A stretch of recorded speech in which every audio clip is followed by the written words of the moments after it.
April 22-നാണ് നാടിനെ നടുക്കിയ Pahalgam attack സംഭവിക്കുന്നത്. 26ഓളം പേരുടെ ജീവനാണ് അതിൽ നഷ്ടമായത്. അതിൽ തന്നെ സൈബർ ലോകത്ത് വളരെ ചർച്ചയായ ഒരു ചിത്രമായിരുന്നു ഹിമാൻഷി നർവാളിൻ്റെത്. ചേതനയേറ്റ വിനയ് നർവാളിന്റെ അടുത്തിരിക്കുന്ന ഹിമാൻഷി നർവാളിന്റെ ചിത്രം വളരെയേറെ ചർച്ച ചെയ്യപ്പെട്ടിരുന്നു. കാരണം അവരുടെ കല്യാണം കഴിഞ്ഞിട്ട് ഏകദേശം 6 ദിവസങ്ങൾ മാത്രമേ ആയിട്ടുണ്ടായിരുന്നുള്ളൂ. സ്റ്റിൽ ഹണിമൂൺ ഫേസിലായിരുന്നു ആ കപ്പിൾസ്. പക്ഷേ ഇന്ന് അവർ നേരിടുന്നത് വളരെ വലിയ രീതിയിലുള്ള സൈബർ ബുള്ളിയിങ് ആണ്. അതിന് കാരണമായി പറയുന്നത് അവരുടെ ഒരു ഒപ്പീനിയൻ അവർ രേഖപ്പെടുത്തിയിരുന്നു.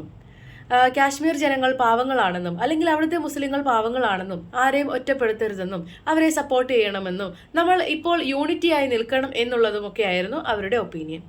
അതിനാണ് അവരെ ഒറ്റപ്പെടുത്തുന്നതാണ് ഒരു പക്ഷം. രണ്ടാമത്തെ പക്ഷം പറയുന്നത് ചേതനയേറ്റ അല്ലെങ്കിൽ ബാക്കി കർമ്മങ്ങൾ നടക്കുമ്പോൾ തൻ്റെ ഹസ്ബൻഡിൻ്റെ ബോഡിക്കരികിൽ വളരെ നിസ്സംഗയായി ഇമോഷൻസ് ഒന്നും പ്രകടിപ്പിക്കാത്ത രീതിയിൽ അവർ ഇരിക്കുന്നു എന്നുള്ളതാണ്. എന്താണ് നിങ്ങളുടെ അഭിപ്രായം? ഒരു ഒപ്പീനിയൻ പറഞ്ഞതുകൊണ്ട് മാത്രം നമുക്ക് അവരെ അങ്ങനെ ബുള്ളി ചെയ്യാൻ പറ്റുമോ? അല്ലെങ്കിൽ ഇമോഷൻസ് അത്രമാത്രം എക്സ്പ്രസ് ചെയ്യാത്തത് അവരെ ബുള്ളി ചെയ്യാൻ പറ്റുന്ന ഒരു റീസൺ ആണോ? എന്താണ് നിങ്ങൾക്ക് തോന്നുന്നത്?